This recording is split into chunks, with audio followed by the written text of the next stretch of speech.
من أكتر المعتقدات الخاطئة عندنا إن إحنا ساعات بنفتكر إن في أجزاء في الكمبيوتر ملهاش لازمة، وإن وجودها أو عدم وجودها ما بيمثلش فرق كبير. تعالوا نتكلم النهاردة عن جزء محدش بيلتفت ليه خالص، ومحدش بيتوقع إنه ليه الأهمية دي، ونبدأ نركز عليه.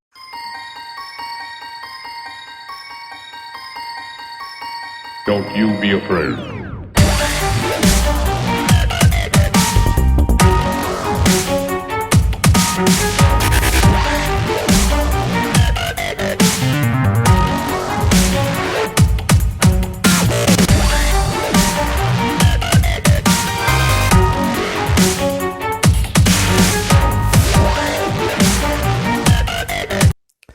السلام عليكم ورحمة الله وبركاته. أنا معتز رجب، وأنت على قناة هاكر ماسترز سكول. هنتكلم النهاردة عن أول جزء من أجزاء الكمبيوتر، وهيكون بإذن الله الكمبيوتر كيس. الكمبيوتر كيس من الأجزاء المهمة جدا، وهنعرف أهميتها بإذن الله النهاردة، وإحنا بنتناول شرحها بالتفصيل. هنتكلم في الجزء الأول بتاعنا، اللي دايما هيبقى ملازمنا في كل درس، جزء الكلمات. هنبدأ بالكلمة الأولى، أجزاء الكمبيوتر. هتلاقينا بنتكلم عليها الكمبيوتر بارتس أو كمبيوتر كومبوننتس. صندوق كمبيوتر قائم، ده اللي هي الكيسة الكمبيوتر اللي هو بيبقى قائم، ده بنقول عليه تاور كيس. وطبعا في صندوق اللي هو بيبقى نايم على سطح المكتب، ده بنقول عليه الديسكتوب كمبيوتر. صندوق الخادم أو الصندوق اللي بيتحط فيه السيرفر والأدوات بتاعت تكنولوجيا المعلومات، بنقول عليها سيرفر راك. كلمة المرور بنقول عليها باسورد. البصمة فينجر برينت. الفروع اللي هي مثلا بنك ليه أكتر من فرع، الفروع دول بنقول عليهم برانشز. إنذار ألارم. غرفة الخوادم سيرفر روم. غرفة الخوادم دي طبعا بتبقى أوضة مخصصة لوحدة تكنولوجيا المعلومات، بتبقى داخلها كل الراكات والسيرفرات وأجهزة وحدة تكنولوجيا المعلومات. نبدأ نتكلم عن الجزء الثاني، المهام. نتكلم في الجزء الثاني من الدرس بتاعنا اللي هو المادة الأساسية، عن أول حاجة المهام الخاصة بالكمبيوتر كيس. إيه هي المهام بتاعة الكمبيوتر كيس؟ أول مهمة ليها هي الاحتفاظ بجميع الأجزاء الداخلية للكمبيوتر، بمعنى إن أنا ببقى بحتفظ أي مثلا كروت أو أي حاجات مثلا اللي هي بتبقى مهمة. بنفتح مثلا الباب بتاع الكمبيوتر كيس، وبنبدأ إن احنا نثبت جواها مثلا الكروت دي، وتلاقي جواها الرامات. لو عايز تزود هارد مثلا SSD أو أي حاجة تاني جواها، بنبدأ إن هو نحتفظ بيها بداخل الكمبيوتر كيس. تاني مهمة ليها إن هي بتحمي الأجزاء دي من العوامل الخارجية، زي الأتربة والأوساخ والمية. يعني ممكن مثلا لولا إن الكومبوننتس دي تبقى في الكمبيوتر كيس من جوه، ممكن مثلا أي رشة مية تيجي عليها تحرق مثلا المذر بورد أو تحرق الجهاز كله.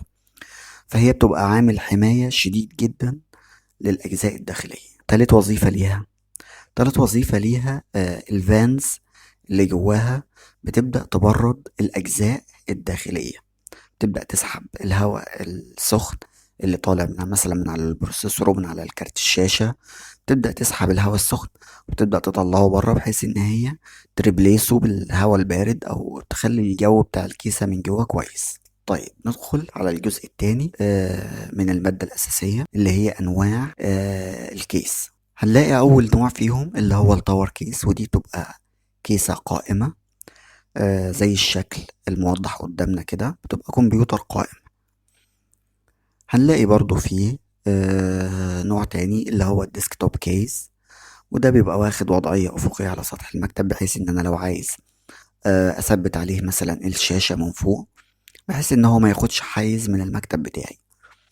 ودايما الكيس بتتحدد على أساس المذر بورد اللي جواه. يعني لما المذر بورد كبيرة، دايما بنلاقي حجم الكيسة بتبقى كبيرة. طيب لو صغيرة، بنلاقي حجم الكيسة بتبقى أصغر. وفي بعض الشركات بتصنع المذر بورد والكيسة صغيرة جدا علشان ما تاخدش حيز، لأن احنا مثلا بيبقى المقصود بيها ان احنا نحطها في اماكن معينة. المكان ده مفهوش مكان كبير، ففي شركات بتصنع انواع من الكيس بتبقى صغيرة عشان تناسب الظروف دي. طيب نبدأ نتكلم عن تالت حاجة، واللي هو السيرفر. السيرفر عامة نفس موضوع البي سي بالظبط.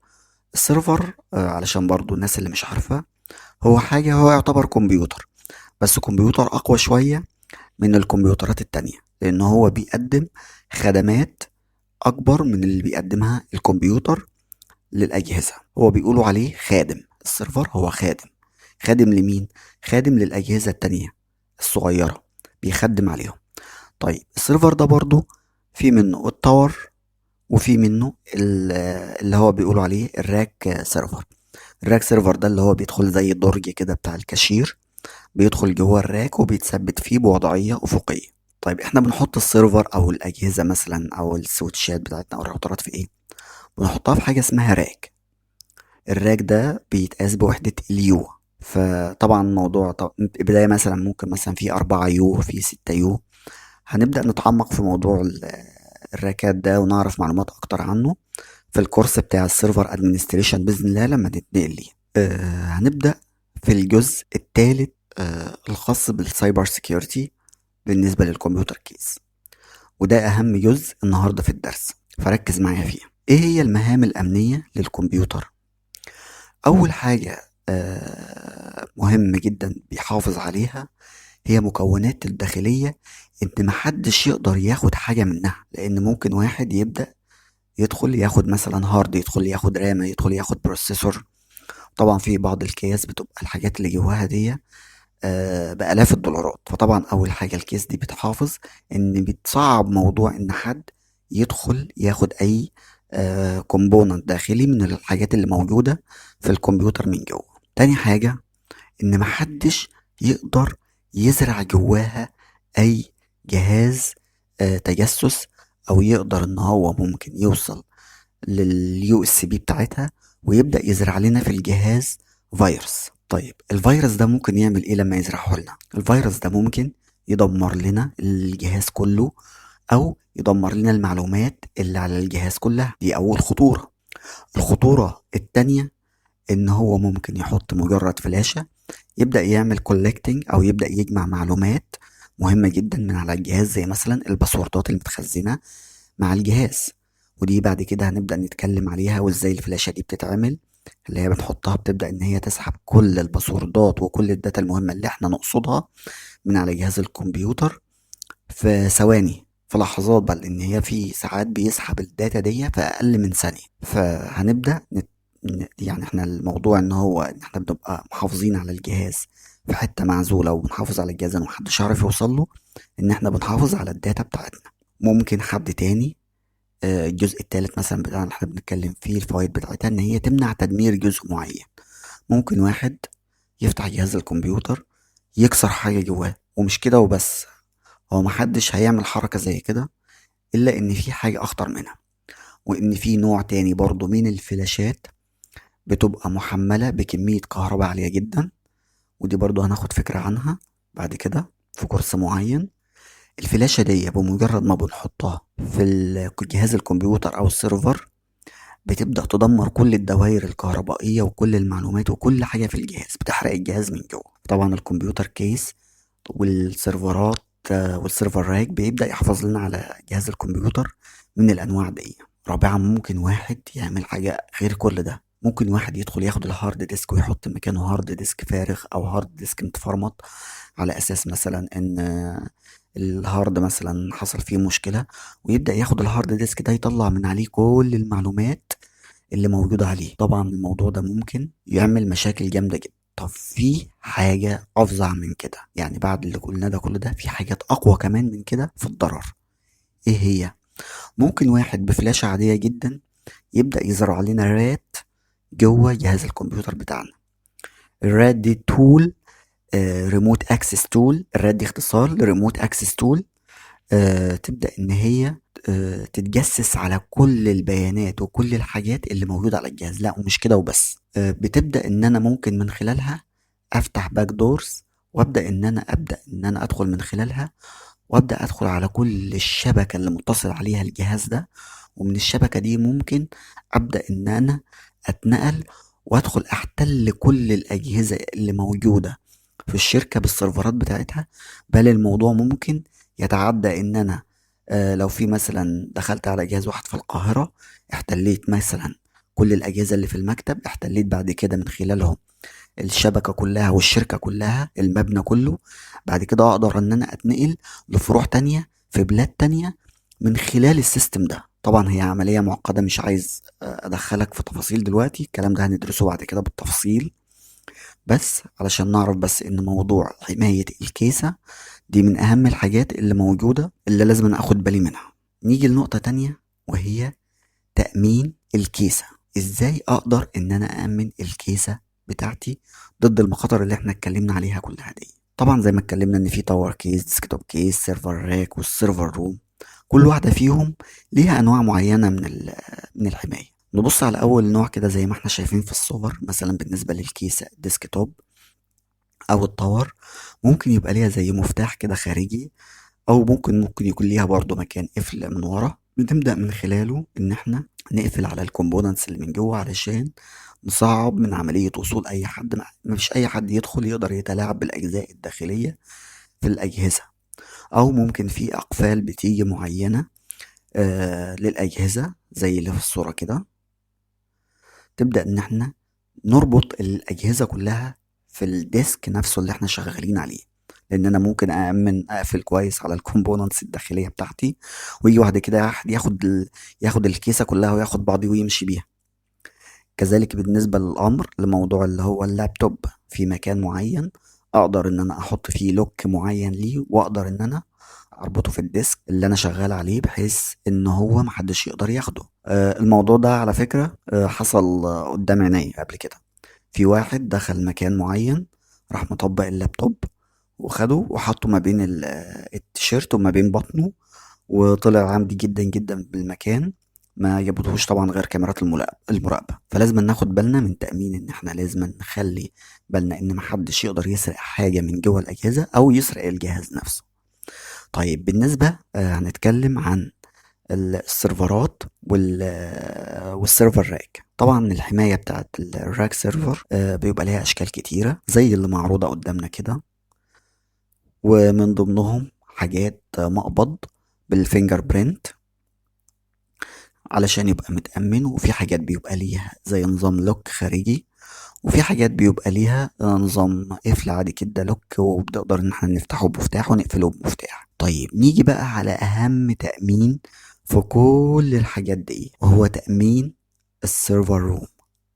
دي اهم حاجة في اي مكان، وعلى حسب اهمية السيرفر روم دي والداتا اللي جواها على حسب ما بنزود لها حماية. يعني في بعض الأماكن الغير مهمة السيرفر روم بيتأمن مجرد إن أنا بقفل على السيرفرات والحاجات بتاعتي دي بقفل خارجي وخلاص، على كده مفيش حاجة تاني. طب في مستوى حماية أكتر، إن إحنا ممكن مثلا بنعمل لها بنعين عليها سكيورتي جارد، إنسان بيقف برضو، يبقى ورديات أو شفتات بحيث إن يتناوبوا على الغرفة دي بحيث إن مش أي حد يقدر إن هو يدخل. وممكن برضو بنبدأ نأمنها بكاميرات المراقبة، وممكن نبدأ نحط زي نظام موشن ديتكشن الارم بحيث ان اي حد يدخل في وقت هو المفروض محدش يدخل فيه، بيبدأ يدي الارم في المكان كله، يبدأ ان هو ينبه الناس ان في حاجة حصلت، يبدأ يبعت رسائل لتليفونات مثلا للادمنستريتور او للسكيورتي جارد او اي حد احنا بنحدده. طبعا في سيرفر روم بتبقى اهميتها كبيرة جدا، زي ما يكون بالظبط خزنة في بنك، فبتبقى عليها حماية يمكن اكتر من الخزنة بتاعت البنك نفسها. حتى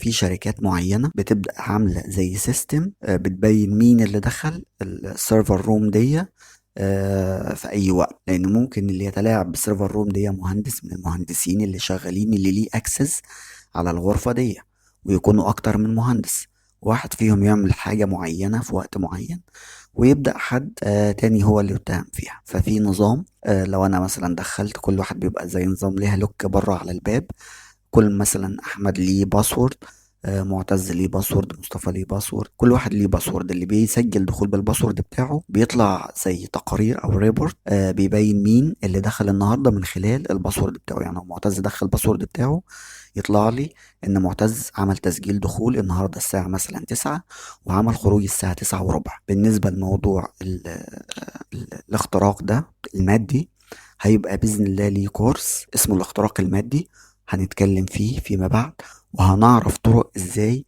الهاكرز عامة بيقدروا ان هم يحاولوا يكسروا او يتسللوا تسلل مادي، مش تسلل مثلا من خلال مثلا الانترنت او الشبكات او كده. طيب ندي مثال على الكلام اللي احنا برضو اتكلمنا فيه من شوية.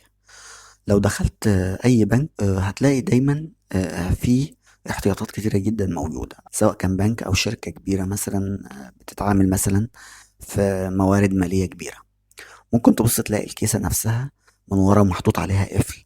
ممكن تبص اصلا انت تدور على الكيسة، انت قاعد قدام الموظف، انت مش شايف اصلا الكيسة اللي هو شغال عليها. او ممكن تبص تلاقي في ناس بتحط الكيس دي مثلا في نظام صندوق حديد، بحيث ان انت حتى ما تقدرش توصل لليو اس بي ولا اي كومبوننت من الكومبوننتس بتاعت الكيسة كلها. لان طبعا زي ما قلنا قبل كده ان احنا لو قدرنا نوصل للكيسة او اليو اس بي بتاع الكيسة نفسها، ممكن نبدأ نزرع رات، نبدأ نحط أي فلاشة تبدأ تسبب أضرار للأجهزة دي. وبالتالي فإن تأمين الأجهزة بشكل مادي مهم جدا قبل تأمينها من الناحية البرمجية. طبعا في حاجة أحب تنويه كده، أحب أنوه ليه إن في أجهزة كتيرة جدا، سواء مثلا سيرفرات أو كمبيوترات عادية، بيبقى فيه الباب بتاعها فيه زي نظام باتون كده، زرار، بمجرد ما انت بتفتح الكيسة بيبدأ يسجل في البايوس في اللوجز بتاعتها ان في حد فتح الكيسة دي في الوقت الفلاني. ده برضو علشان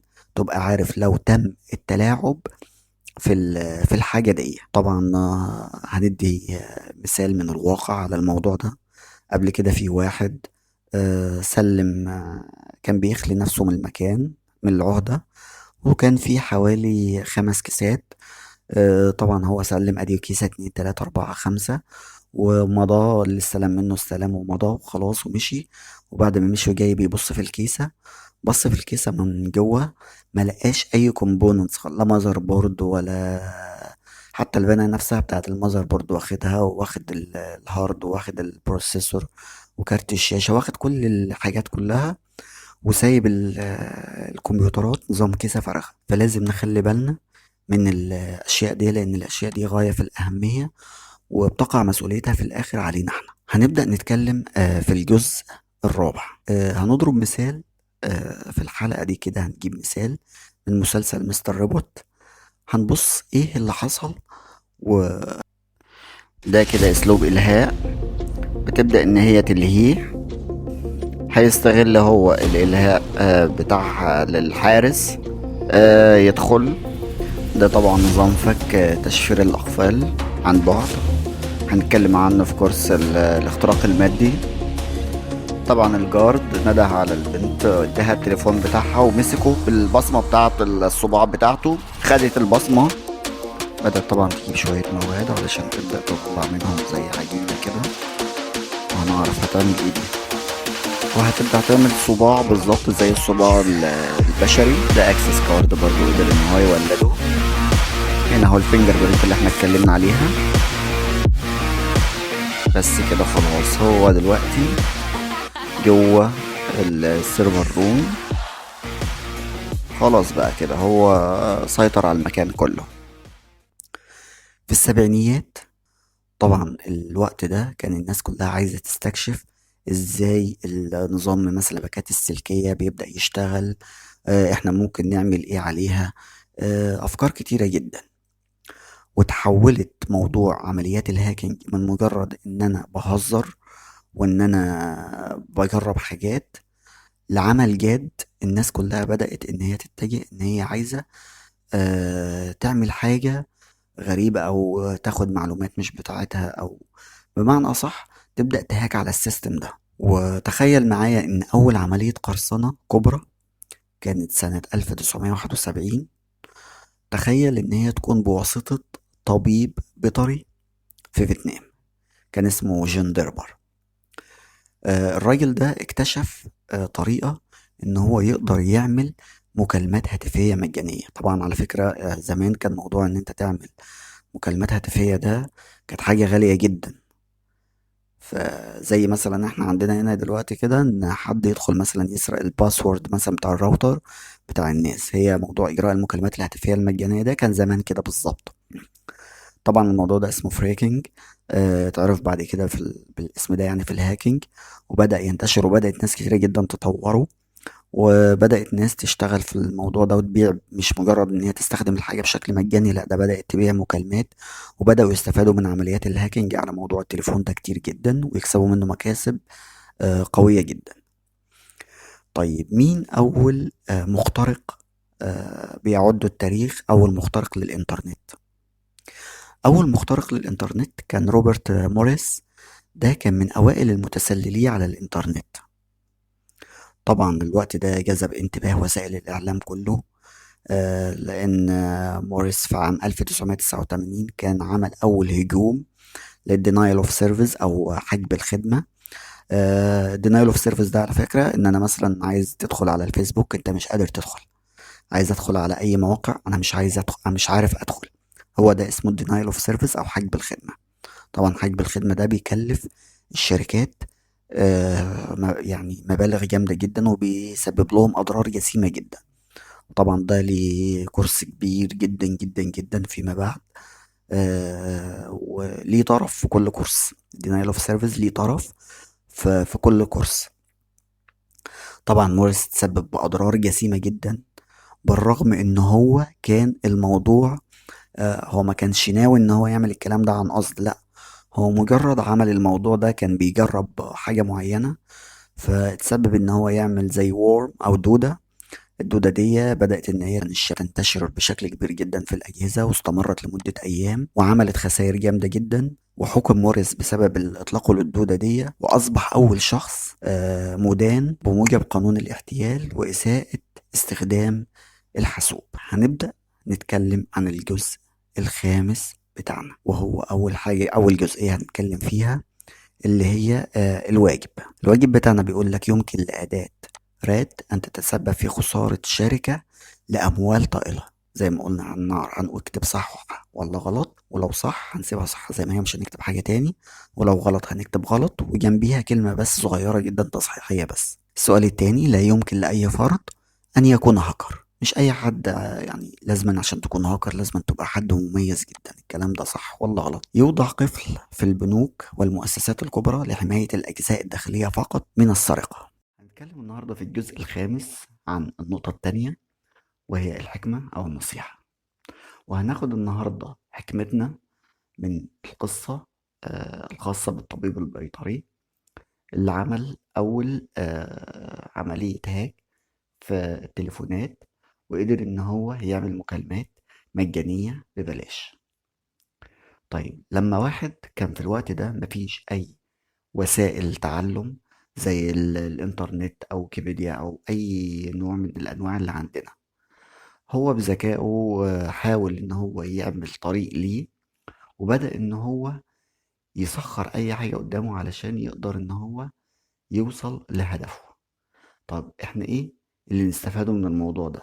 ده ينقل لك صورة إن موضوع الهاكينج ده مش قاصر على الناس مثلا اللي في حاسبات ومعلومات أو الناس اللي بتدرس حواسيب أو الناس اللي هي في شبكات، لأ ده الموضوع ممكن أي حد يقدر إن هو لو فهم نظام معين وان هو يهاك عليه. يعني هنعرف بعد كده في كورس مثلا السوشيال انجينير ممكن تكون مثلا واحدة ما عندهاش اي خبرة في موضوع الكمبيوتر وتعمل عمليات من اكبر عمليات الهاكينج في الكمبيوتر. ازاي ده باذن الله هنتكلم عنه فيما بعد باستفاضة في كورس السوشيال انجينير. ده يدي لك ايه؟ ده يدي لك انطباع ان انت مهما كنت صغير او كبير، مهما كنت خريج مثلا اي حاجة تخص تكنولوجيا المعلومات او لا تخصها، فانت عندك الفرصة من الانترنت نفسه ومن المواد ومن الماتيريالز ومن الفيديوهات ان انت تبقى حاجة كبيرة في مجال السايبر سيكيورتي عامة.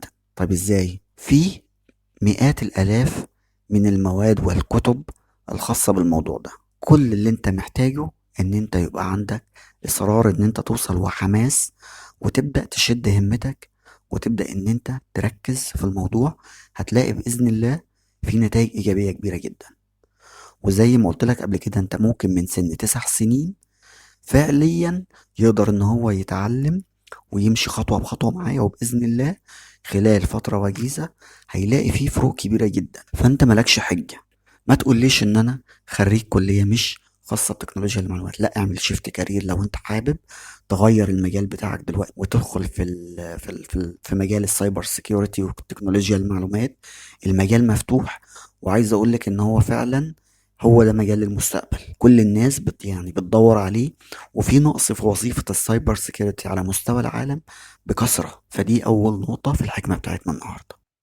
الحكمة التانية بتاعتنا النهاردة هناخدها من موريس، إن الإنسان ممكن يعمل غلطات صغيرة جدا بس في النهاية بتؤدي إلى نتائج كارثية.